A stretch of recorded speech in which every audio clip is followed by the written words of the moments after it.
Rewatch Podcast presents the Police Academy Film Series Rewatch. Join us each week as we go from the Academy to Miami to Moscow and revisit every film in the Police Academy franchise. Send your feedback to the Rewatch Podcast at gmail.com. Join us on Facebook at facebook.com/rewatchpodcast or follow us on Twitter at rewatchpod.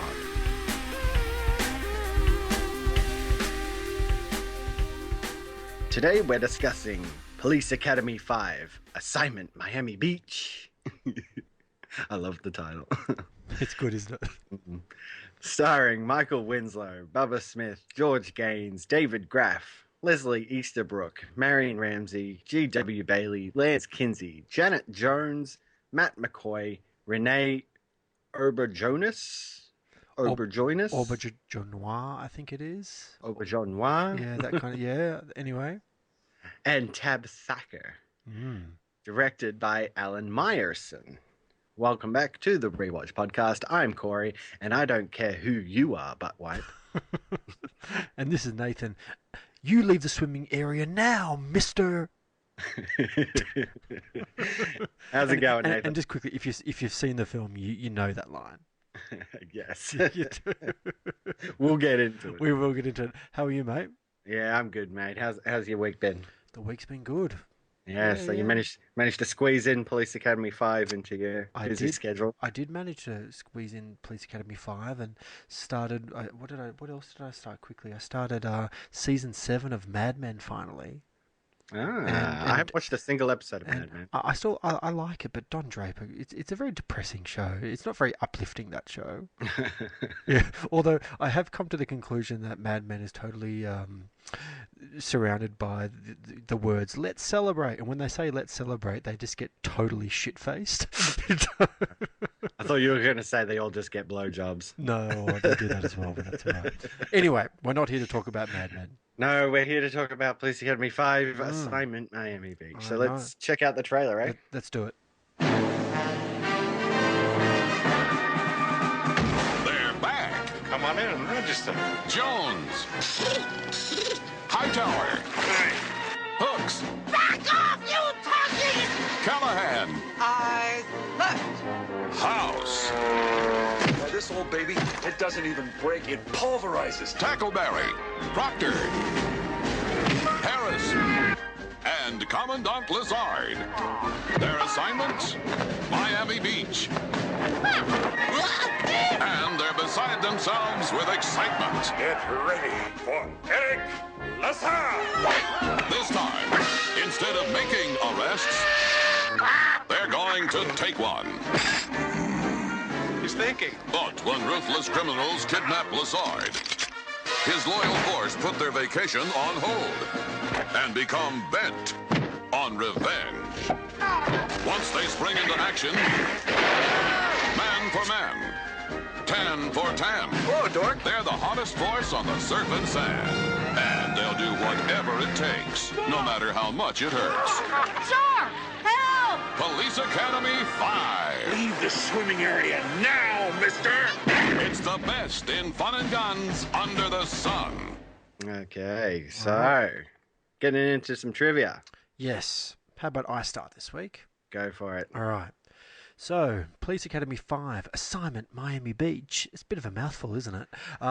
Debuted at number 1 at the box office when it opened on March 18, 1988. And it actually still freaks me out a little bit, Cory, that we're talking 5 films and it's only 1988. Like, the first one debuted in 84 or something like that. So, they're not mucking around, are they? Nope, every year we're getting another Police Academy every single film. year, I know. It opened with a weekend gross of $6,106,661.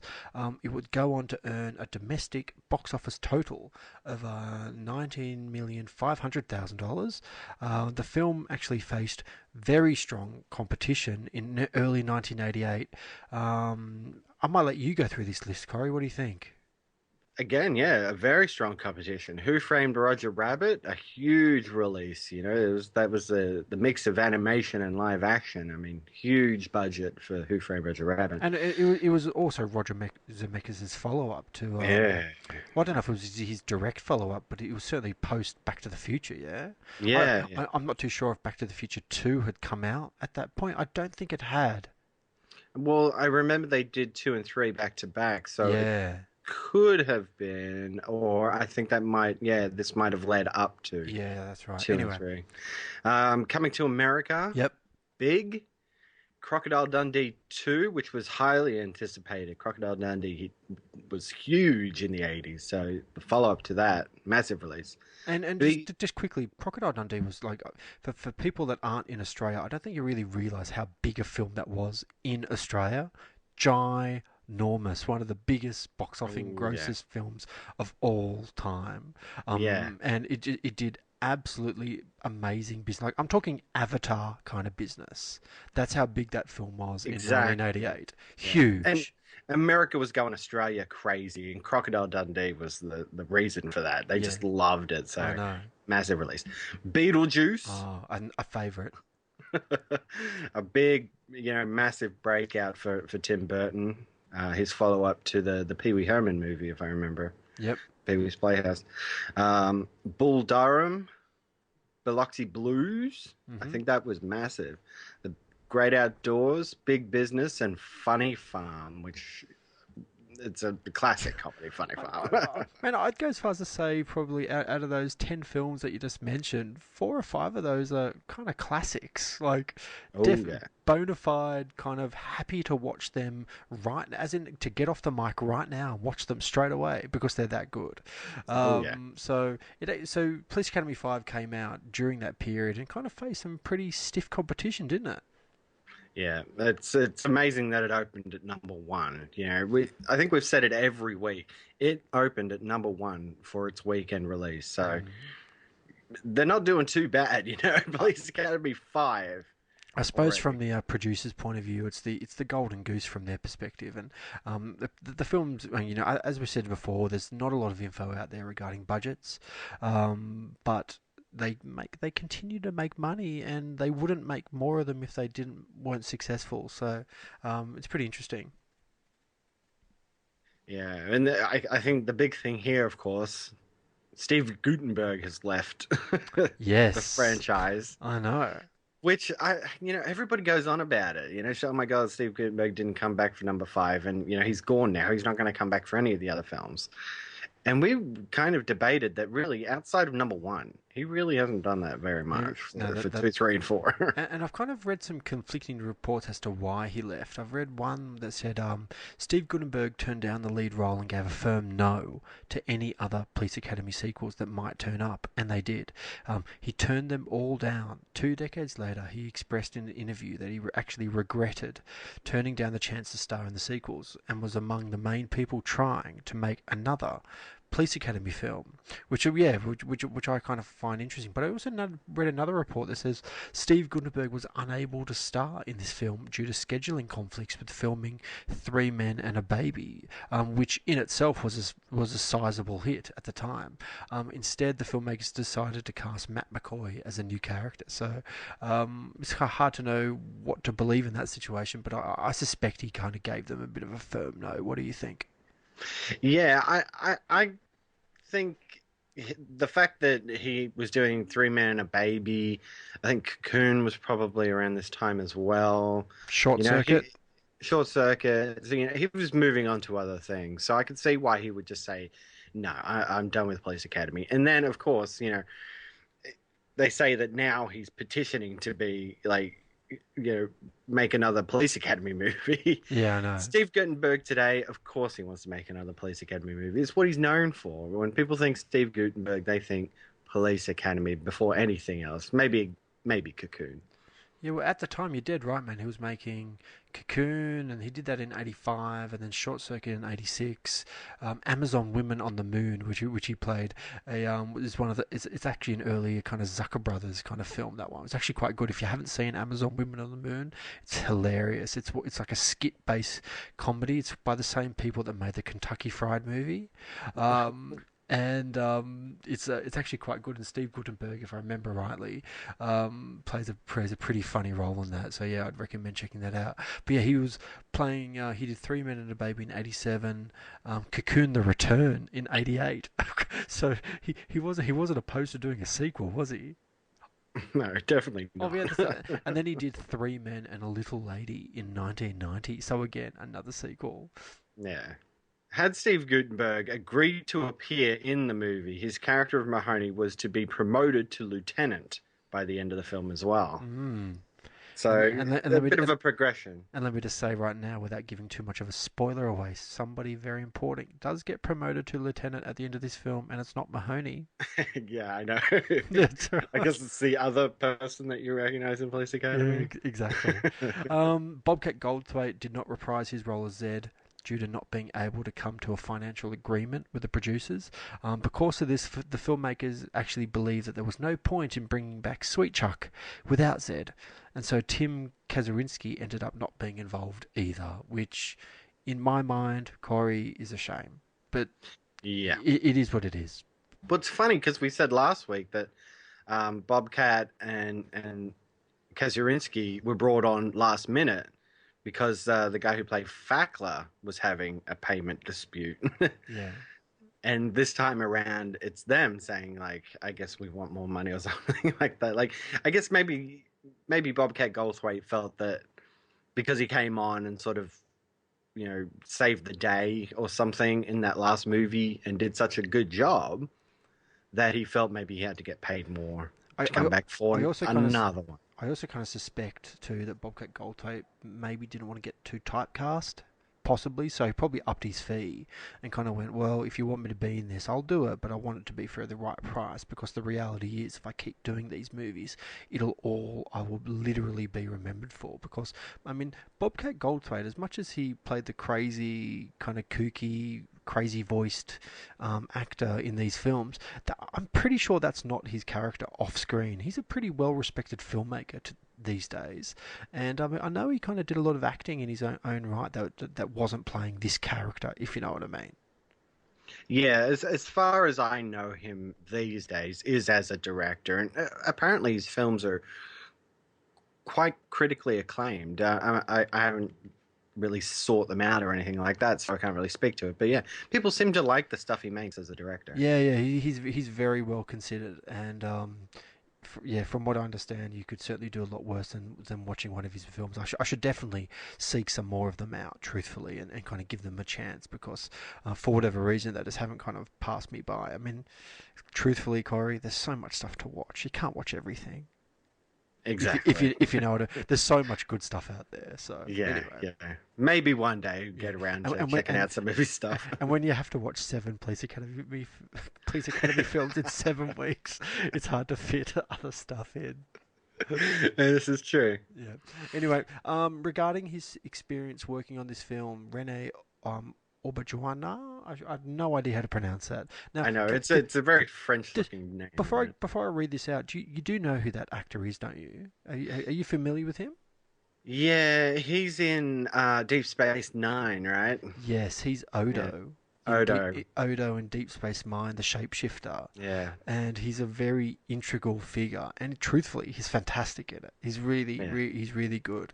It's a very different role from this one. Huh? It's a very different role, but it's kind of interesting because this bit of trivia says, regarding his experience working on the film, Rene Auberjonois stated, "Why I choose to do things is a mystery to me sometimes. I've done things that, on the face of it, you think, why would anybody do Police Academy 5? I had to look at the role and see if there's a reason to do it, and then I did it because it was me. It was an opportunity to play a character that nobody else was ever going to let me play. I had a great time doing it, don't regret it for a moment, and I'd do it again in a minute." And you know what? I actually think he's actually a pretty good part of this film. He certainly tries his hardest, doesn't he? He does a pretty good job in this movie. I'll give him that. Yeah, yeah, yeah. What else do we have? Oh man, I love this. Yes, this is good. I Because actually didn't. apparently this is revealed in the movie. I'm not.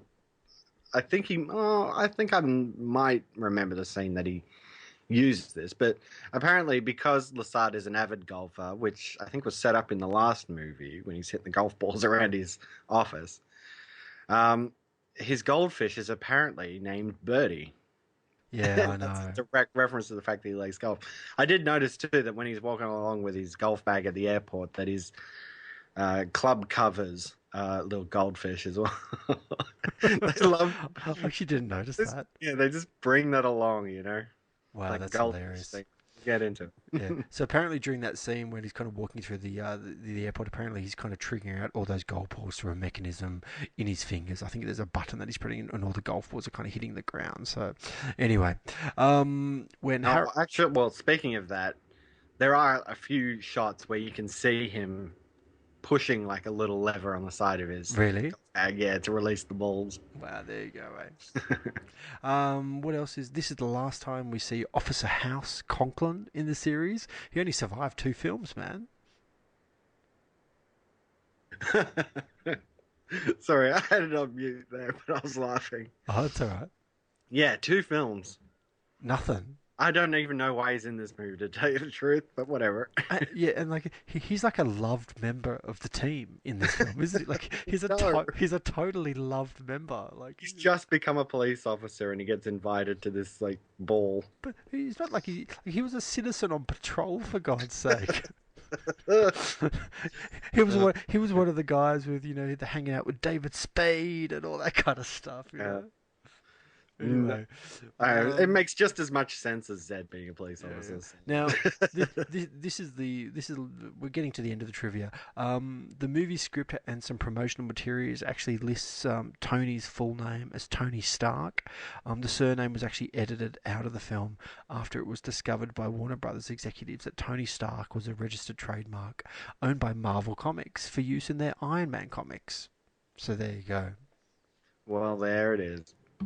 I'm not surprised that they just got rid of it straight away because Marvel would just lawsuit straight away. Exactly. And it's not like Tony Stark is like a super common name. It's like, where'd you get that from?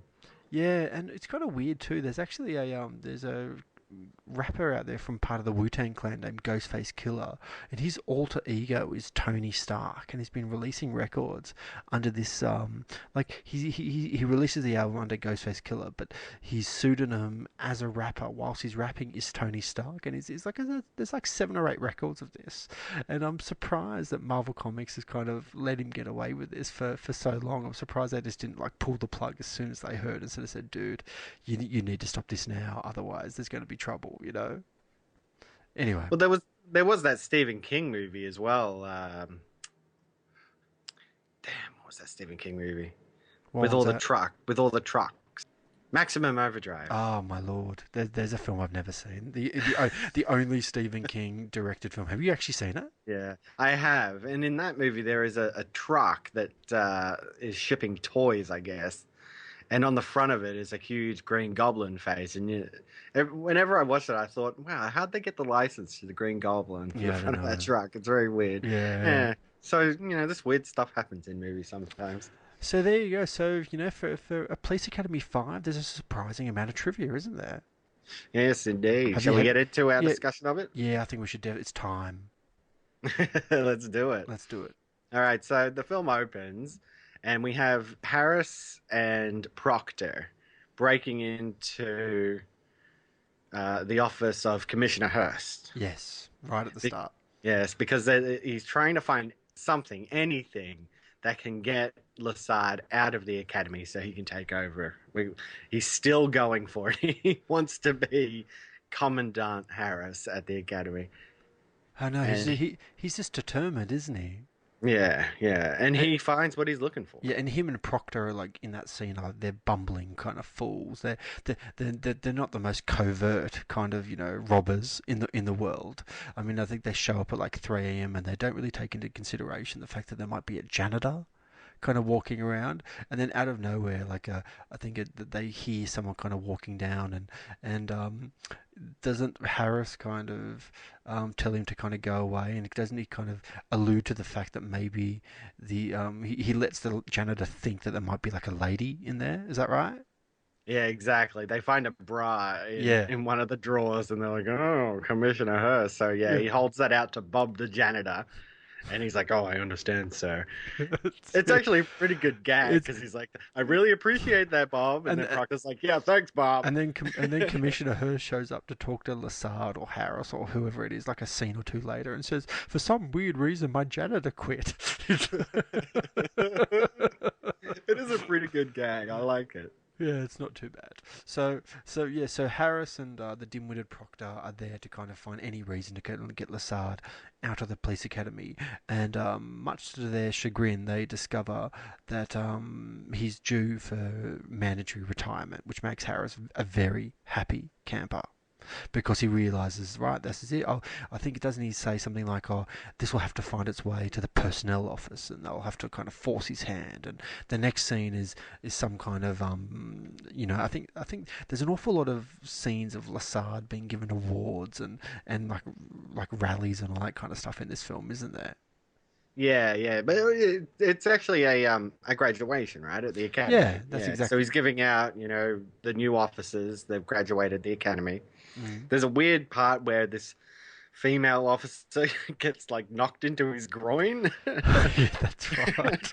Like randomly, you're like, what? Okay. And George Gaines just kind of stares into nothingness for about 30 seconds, and in this really strange way, and then he kind of realizes he's got to get back to business. So after, House becomes a police officer there. That's where they set up that. Yeah, House is no longer citizens on patrol. He's a police officer now. Yes, yeah, very Weird. much so. But before he retires, Commander Hearst shows up and sort of says, "Look, for all of Lassard's wonderful, career, we've decided to kind of honour him in the best way possible by calling him Police Officer of the Decade. And in order for him to receive this award, they sent him down to Miami, but." Before they kind of get there, they do break the news to Lassard that he has to retire because of the manager retirement rule. And you can see it at the graduation speech. You can see the disappointment on George Gaines's face. Like he's shattered by this news, isn't he? Totally shattered. Exactly. He sort of just walks off in a haze, and Harris is gloating. He's like, "Oh, enjoy your long overdue rest." Yes. He thinks he's in. This is his next step. He will become commandant. I love how confident Harris is. I mean, it's not. I know. It's not like he's got the runs on the board.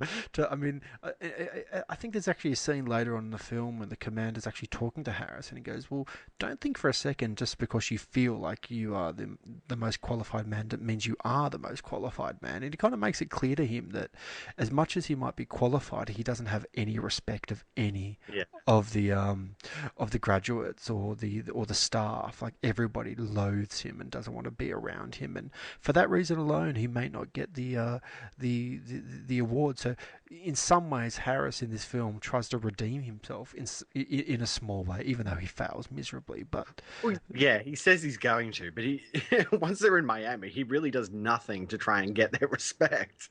It's weird. He does nothing, does he? Yeah, it's the whole reason for him going to Miami, because he's like, "We'll do it, and it'll make me look classy, and like I'm the bigger man here and stuff like that." And then once they're there, nothing he does is him trying to redeem himself. So you're just like, well, what was the point of you going there in the first place if you were just going to act like the same old tool that you always are? I know. And as Lassard gets sent to Miami, he of course decides to bring his favourite graduates with him, and of course it's the same old crew: Sergeant Hightower, Sergeant Jones, Tackleberry, Hooks, Lieutenant Callahan, and new graduate officer Thomas House Conklin, which we met in the last film as one of the COPs, Citizens on Patrol.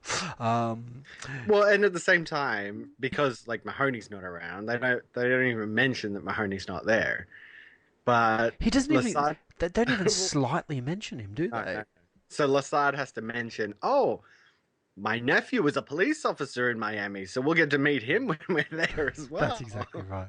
You know, so he's kind of like brought out of his woe is me, you know, oh, I have to retire, but hey, I can go out in style because I'm being honored with Police Officer of the Decade. Like, it's funny, it's Police Officer of the Decade. It's not even of the year. They're just like, of the past 10 years, you are the best cop out of every cop in the United States. It kind of dawned on me too that there's no Feldman in this film. I just realised that then. Like, she was actually a pretty good part of the last film.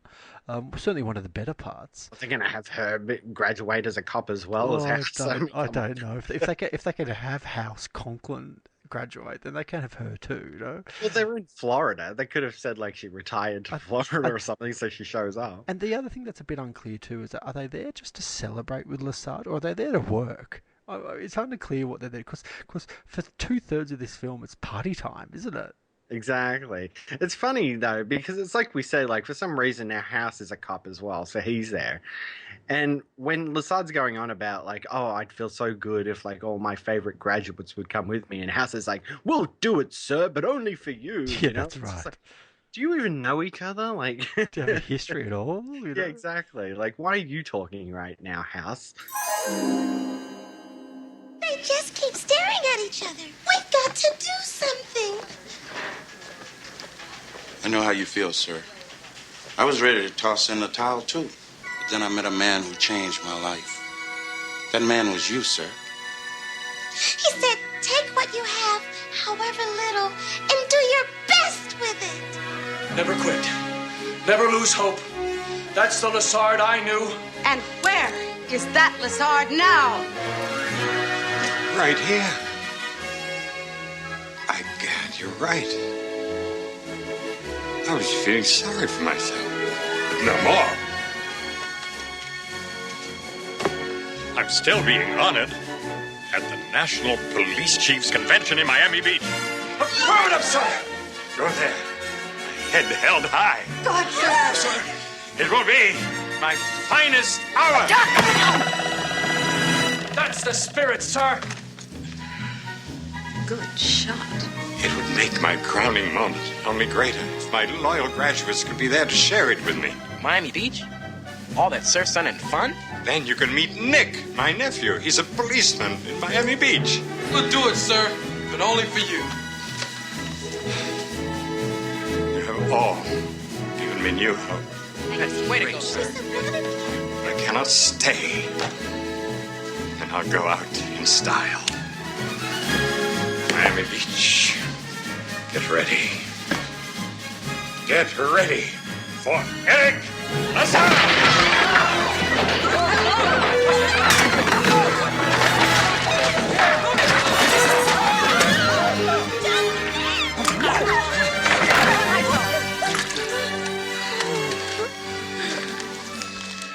It's good to have you back, sir. Yeah, I know, it's crazy. So whatever. It's the setup for it, because I have to say, like, once they get to Miami, it gets better. But first, yeah, there's the whole thing with Harris wanting to go to Miami to sort of get some respect, I guess. Yeah. And there's this whole thing about how Proctor accidentally calls Lassard's office for some reason. That's right. And gets Jones, who pretends to be the airport. So they... he wants to go like first class and everything, so they book him like this budget rent-a-plane thing, and yeah, it's an interesting setup. Hasn't Harris learned that Proctor, it's the Keystone Cops with that guy, man? It's just, seriously, get rid of that guy. He's just, I mean, I just don't understand why Harris has him around. Like, I understand it's a comedy, I get that, it's a movie, I get that too, but it's just, he's just a bumbling fool the whole time, Proctor. Yeah, and you're right, he kind of calls the wrong number, he gets put through to Jones, and then Jones has got Hightower in the background, and then Hightower out of nowhere just makes a phone call, and I think it's like he's kind of going into the internet and typing Google, and he just puts in budget rental plane or something like that, and those are the only words you kind of hear from him, and he's got like this big smile on his face, and it's what I mean though, because Harris is like, we will go to Miami and we'll help celebrate Lassard and everything to make me look good. But, you know, they play this prank on them with the plane. So when they're at the airport and they find out, oh, it's a private plane and stuff like that, you know, and he's gloating about the fact that they go, oh, we're going first class, you know, we're so amazing and stuff like that. And I'm just like, actually, you're coming off as a pretentious tool and you're really not making anybody like you. And like I said, for the rest of the movie, he really does nothing to make himself look good at all. But you know what he doesn't even try to. Do you know what I like about Lasard's character? Like, is that he plays it in such a way that he doesn't really see poorly on people. Like, even Harris, for all his ridiculousness, he doesn't. I don't think Lasard hates Lieutenant Harris at all. Like, he treats him with respect and talks to him kind of like a normal human being and gives him the appropriate kind of respect that he feels he kind of should get. But I mean, Harris doesn't do the same back to Lasard, does he? No, not at all. No. But you know, simultaneously, there's this robbery that happens at a museum. Yes. These diamonds are stolen from some ancient Egyptian. Yeah, it's like a scene out of that Catherine Zeta-Jones film's Entrapment. Yeah, a little bit. Sorry. And it makes you wonder how these guys pulled off the robbery, because we get to see them. They're at the airport. They're getting ready to head to Miami as well, because they're going to fence these diamonds off as the, I guess some, crime lord has commissioned them to steal it. Yes. For him, and then he would sail off into international waters. So they've got these diamonds, and they're at the airport, and they have this bit of a run-in with Lasard, who's dropping golf balls throughout the airport. These three guys that are just the most inconspicuous guys ever. Like, they stick out like sore thumbs. Like, they're all dressed in kind of like Miami kind of attire and like bad moustaches, and they're being loud and obnoxious and kind of over the top and basically the gist of it is that he's carrying like a black bag with all the jewels in the airport, and thanks to Lasard dropping golf balls and I think there's like, don't they slip on one and the bag get thrown into the air? Then out of nowhere, doesn't the bag land like on a travelator or something like that?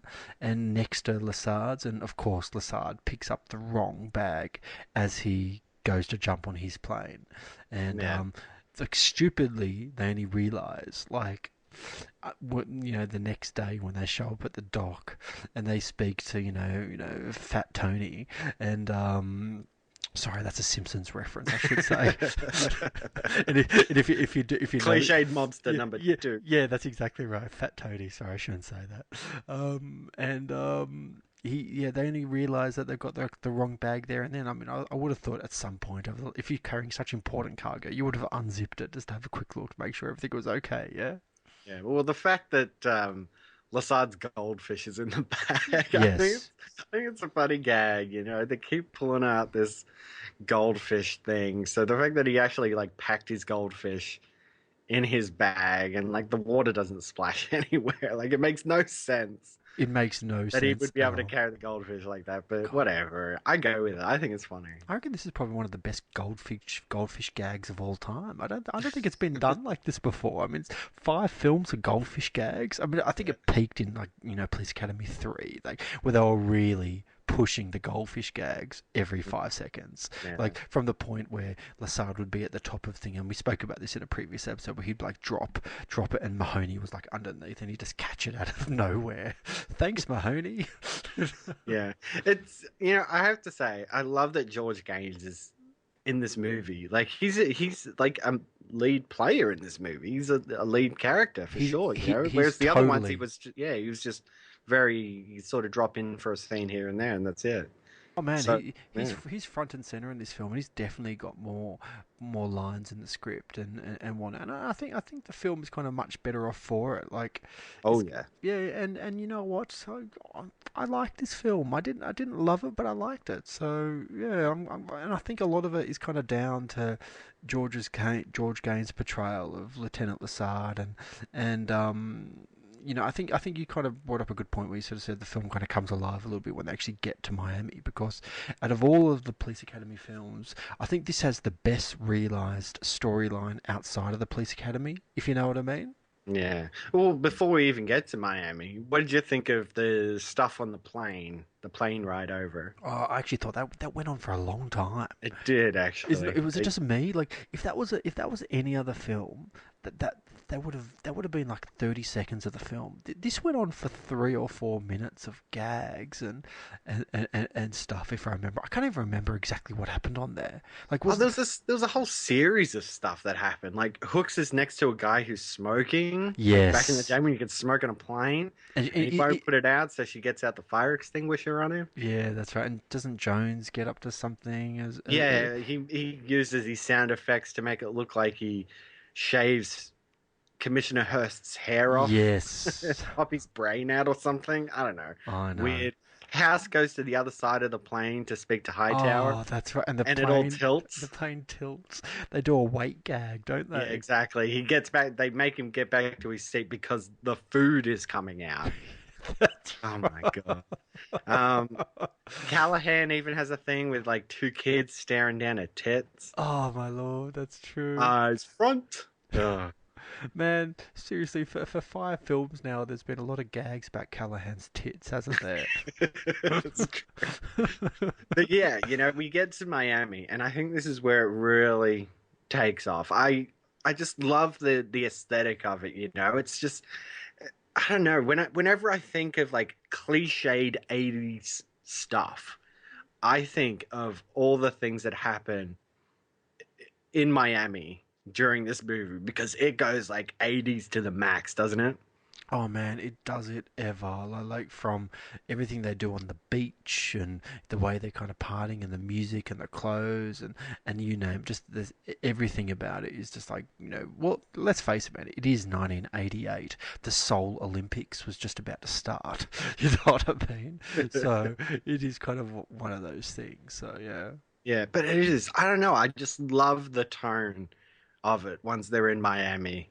Just walking around the hotel and the decor there, and they go to the beach and play frisbee and volleyball. And don't they play like limbo and all that kind of stuff? Limbo later on, yeah. So I just love it. But yeah, we meet. Who do we meet? We meet Lasard's nephew. Yes, Matt McCoy, who is, for all those Seinfeld fans out there, Lloyd Braun from yes, sir. He's Lloyd Braun from Serenity Now, that episode. What's his name? Nick.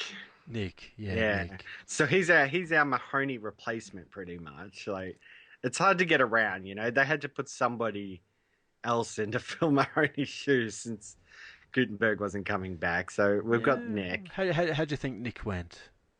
It was all right. I thought he did okay. Yeah, he had some good stuff. That when they're down on the beach and they're playing frisbee, he has a run-in with Harris. And yes, and he gets man, I actually love it because Harris is there talking to Proctor about the best way to get the perfect tan and stuff.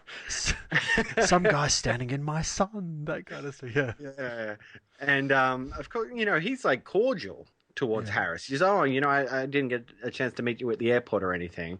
Of course, his introduction at the airport was chasing down a guy dressed as an old lady who was a purse snatcher. Keep in mind, in a weird sequence. Keep in mind, this is Lieutenant Harris who, after learning that he needs to kind of build a better rapport with all the cadets, and he's still a total arse to absolutely everyone. Like, exactly. I mean, if Harris wanted to kind of build a better rapport, he kind of could if he wanted to, but he's just rude from the get-go. And like, you're right, he's totally rude to McCoy, and he's so rude to Proctor. And anyway, it is. So the comeuppance he gets from being rude towards Nick is that Nick comes around while he's trying to get a tan, and he puts Dork on his chest in Yes. So, later when he wakes up and he's walking along, everybody's calling him Dork. Don't they say, "Hey, Dork"? Hey, Dork. Hey, Dork. The secret to a great tan is control. First, I use this No. 4 tanning lotion to give myself a nice golden brown. Then I use a complete sunblock to keep those old dangerous rays off my skin.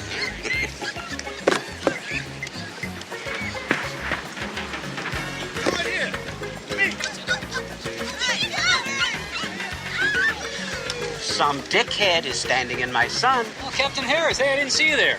You know, I don't think we've been introduced. My name's I don't Nick. care who you are, butt wipe. Just get out of my son.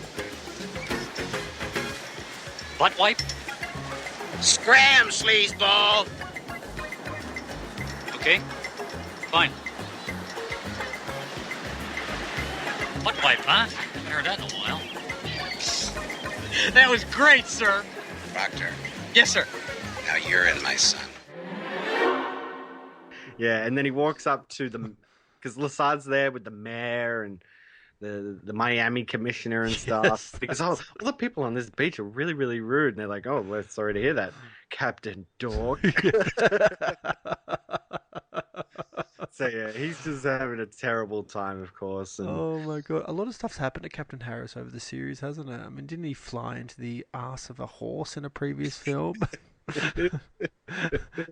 And didn't he have something happen to him in the shower? No, that was Art Matrano, wasn't it? Art Matrano had the his eyebrows torn off, and Lieutenant Mauser, I should say, he had his eyebrows torn off and his hair taken off. So they really do, you know, screw around with their kind of antagonists in these films, don't they? They do, and yeah, Nick actually gets a bit of a love interest. Yes, she's familiar to me. I've seen her before, but I couldn't tell you where. Man, her introduction to this movie is literally like Nick's like telling him like, "Oh, we could go down the beach later or something." They see her with those fucking long ass legs in this white glistening bathing suit. Oh my god. Yeah. She's just like the image of like a freaking 80s goddess. Yeah. And he goes up pretending to be a masseur. To be fair, she's pretty attractive. Oh man, she's kind of 80s attractive, and as I said, man, she looks really, really familiar to me, and I'm just trying to look her up now to kind of see what else she's done. Janet Jones, her name is.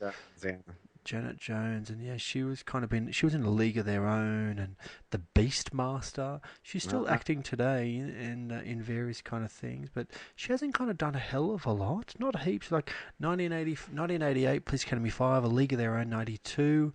Yeah, and then she kind of just periodically showed up in a few things here and there, but didn't really do all that much. So, yeah, but she's actually married to Wayne Gretzky, of all people. And Wayne Gretzky, I just read it. They've got 5 children together since 1988. So there you go. There's a bit of trivia for you that I actually didn't realise. And Wayne Gretzky is like the, you know, hockey NHL player, like the stats guy from hell, like just totally one of the all-time greats. So that's pretty interesting stuff.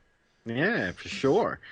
And you know, they kind of do a slow burn with her, but she shows up later. She's actually a cop as well. Yeah, they realise it kind of in this weird way, because at the Miami kind of thing, they're holding all these like seminars for the policemen in there, like come and kind of learn the latest kind of holding techniques and stuff like that by police officers, and then they realise there's like this scene where they're doing like these martial arts, and Kate is kind of down there, and she's taking care of absolutely everyone, isn't she? Like anyone that's kind of coming in, and they're showing how tough she is. And this is actually a perfect opportunity for Jones to show up and doing his same gag, same old thing, the same Bruce Lee kind of "I will take you," and then kind of his mouth keeps moving kind of thing, and for some reason, she's also set it up right next to a cactus patch, so she could throw Proctor into a cactus. Yeah. Wow. I know. Meanwhile, in the background of this seminar, you've got the 3 kind of, you know, mob guys desperately trying to locate Commandant Lassard, because they're trying to find the bag. Of course, they're desperate to get the jewels back, aren't they? Yeah, it takes them a while to track him down, but they finally track him down. And just, you know, they almost got it too, because one of the guys goes in and switches out the bags, just pretending to be, you know, room service or whatever. Yeah. But, you know, just moments before the bag switch, he had taken out the video camera that they'd hidden the diamonds in. And he's actually using it at the time. Meanwhile, he doesn't realise that his goldfish is gone. Yeah. It was... again, that was a funny gag because he opens up the bag. He's like, oh, where have you gone? Where are you? But then he realizes the camera's there. He thinks it's a gift from everybody. Yeah, that's right. So he's using it, and he's looking across into the adjacent hotel and seeing this guy who's got like 2 women on the go at the same time or something. He looks like so happy to see this guy. And the guy switches out the bags. So Lasard comes back to the bag, finds that, his goldfish is there. Yes. There you are, you naughty fish. And I think that's when he reveals the name. I think he says, Birdie, there you are. Okay, I think that's the scene. Keep in mind, too, it's actually revealed to Commandant Lasard earlier in the film as well that during the event there's going to be a procedural demonstration. Now, like, as much as it's ridiculous, and it is a bit ridiculous, those 2 words are pretty key to this film. Yeah, it is just a quick setup at the beginning when he says, last year they took us and put us all in jail. It was all in good fun. We had a great time with it. And then, when it comes back later, you're just like, oh, man, it was like, just a quick setup, But I remembered that, he mentioned it earlier. So yes, it is good. Because there is a scene where they're kind of at it's like a ball or some award ceremony, and the 3 mob guys are desperately trying to get the camera back off Lasard, and they fail for whatever reason. I think, doesn't Lieutenant Harris get incapacitated during this sequence? Doesn't he kind of get in between? They try to put a needle in Lasard's bum, and Proctor at the last second gets in between them, and the needle goes into his bum, and into Harris, and he gets knocked out for however long, and he's totally gone, like he's snoring, and Proctor doesn't really know what to do and all that kind of stuff. They keep telling everybody to put their hands up, so Proctor puts his hands up, and Harris falls on the ground. He does it like 2-3 times. It's funny every time. Actually, I think it's pretty.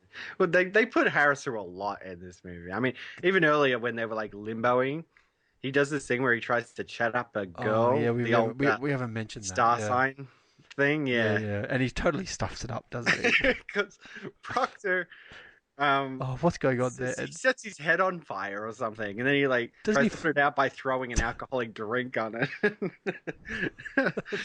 He ends up throwing all the dishwater over him to put it out. And, that's it. It's actually a pretty funny sequence. It is pretty funny. It's very silly, but it's funny. But you're right. They put Harris through a lot. So back to the award ceremony.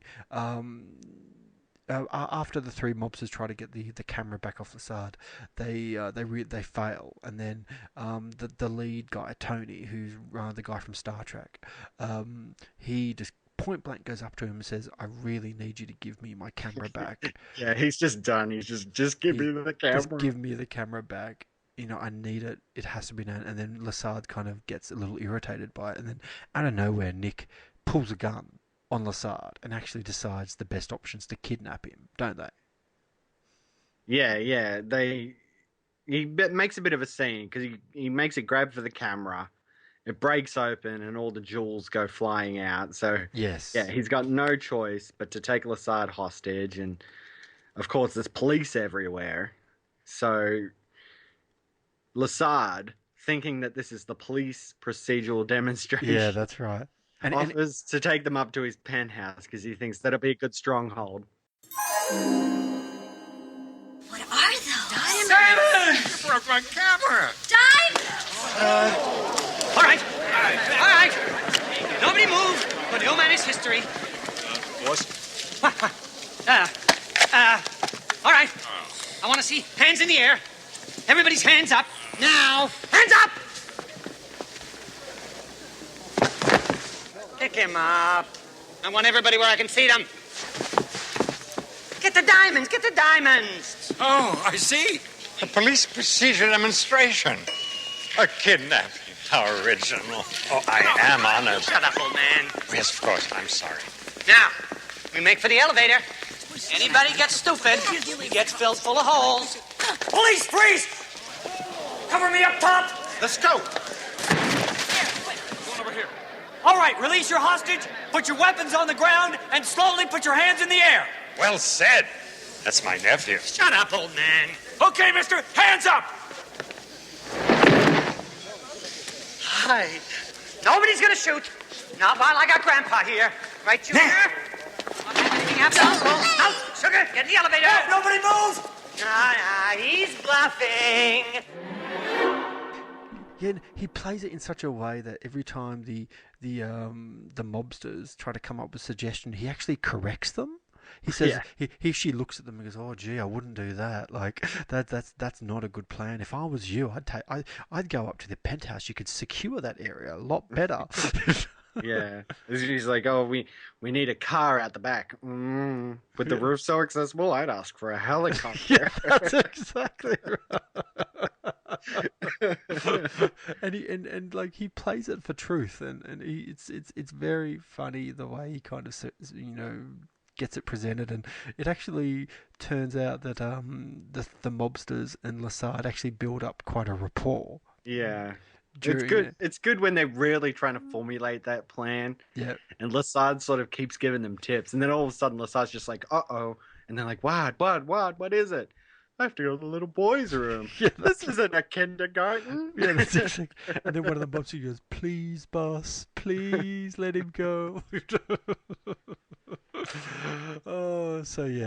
So we kind of we've got the kidnapping had happened, and as you can imagine, back at kind of headquarters, you've got the rest of the police cadets formulating a plan to kind of get Lassard back. So you've got Nick,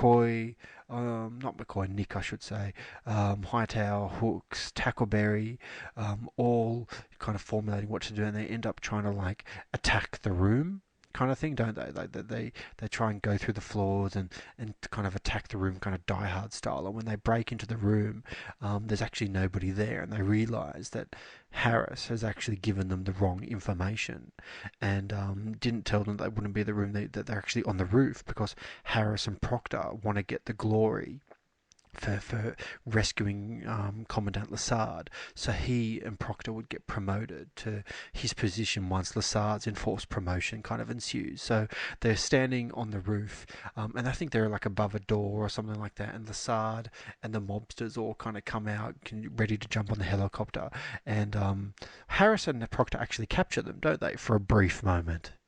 Exactly, but it's Proctor who sort of trips up Harris while trying to get down and handcuff them or whatever. Don't they like forget the ladder or something like that? Yeah, something really, really silly. And Harris and Proctor actually get kidnapped as well. Does Proctor go as well, or is it just Harris? I can't remember. No, they just take Harris. That's right. Yeah, I thought so. Yeah, so now these guys have Harris and Lassard, and they take them down because they got a boat waiting. So they end up on like the Miami wetlands, the bayou or whatever it is. Yeah. And they get in this big like airboat chase, I think an airboat is more high speed than a hot air balloon. So just quickly, I reckon this is probably one of the more well conceived action sequences in any Police Academy film. I quite enjoyed all of the racing around the bayou on those boats and stuff. I thought it was pretty effective. Yeah, I liked it. I actually liked when they were coming in, and Callahan is doing like an operatic rendition of the old war theme. It was the Rise of the Valkyries. That's it. Yeah. So she's doing like this operatic version of it as they're coming in, and which is so random. And I actually read that was improvised by Callahan on the day, and they just liked it for whatever reason, and I think they kind of went with it. Yeah, so it's the whole high-speed chase, and you're right. It's pretty well choreographed, and it goes well. And yeah, they pretty much take out the bad guys, and it's right there. Yep, they've got Tony dead to rights and everything, but he's still got Lassard. And Nick's like, Uncle Eric, but these are real guys. This isn't a police procedure. So of course, Lassard is just like, oh, in that case, he conks him on the head and that's it. Or something, yeah. And saves the day. So, a pretty funny ending. It is a pretty funny ending, and then I think we flick over to kind of an award ceremony, as they all these films kind of end up doing, and Hightower is promoted. Well, Hightower is promoted, but he's not only promoted. There's a scene that we kind of forgot about where Harris gets thrown into the water from the boat, and out of nowhere, a crocodile actually appears, and I think they do a bit of a setup in a very like a shot maybe 3 or 4 minutes earlier where like a crocodile kind of slips into the river without anyone kind of knowing, and then when Harris kind of goes into the water, the crocodile attacks him, and then out of nowhere Hightower fights it. Hightower fights it kind of out of nowhere, and he kind of ends up being given like a what do you call it? Like a recognition of his kind of bravery kind of award, don't they? Exactly, and he gets promoted to lieutenant. So, but not only that, Harris has to present Hightower with the award, doesn't he? Isn't that right? He has to get up on like a chair behind him and everything to try and get it over his head. Yeah.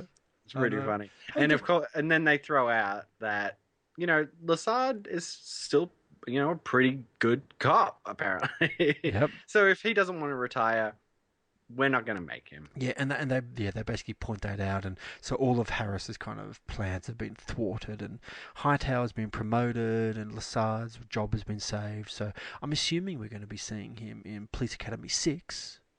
Yes. Next week. Which I'm looking forward to. I'm pretty sure he does show up in the next 2. So. City Under Siege. Hey, I was just kind of thinking something about Bubba Smith in these films. He was kind of like a wasted opportunity, like as far as an actor was concerned, because he's only known for these films. Like, I know he did kind of some other stuff, but back in the 80s, he could have been like an action star or something like that if he wanted to. Like, he certainly had the physique for it, if you know what I mean. Yeah, but well, I guess Arnold Schwarzenegger became an action hero, so why not? Yeah, I suppose there was a few of them around there when you had like Stallone and Schwarzenegger, and you had the Steven Seagal and all that kind of stuff. I suppose Bubba Smith wouldn't have necessarily kind of fitted into that mold. Yeah, but he did nothing outside of it. I mean, actually, I tell a lie. He did do other things, but certainly nothing to kind of really rave about. I mean, these are the films that he's kind of known for. Yeah. So ratings, recommend. I'm going to give this a recommend, a soft recommend, not a strong one. I like this film. There are aspects to it I liked. I didn't love it. I didn't think it was quite as funny as the previous ones, but I think it's certainly better than number 4, I think.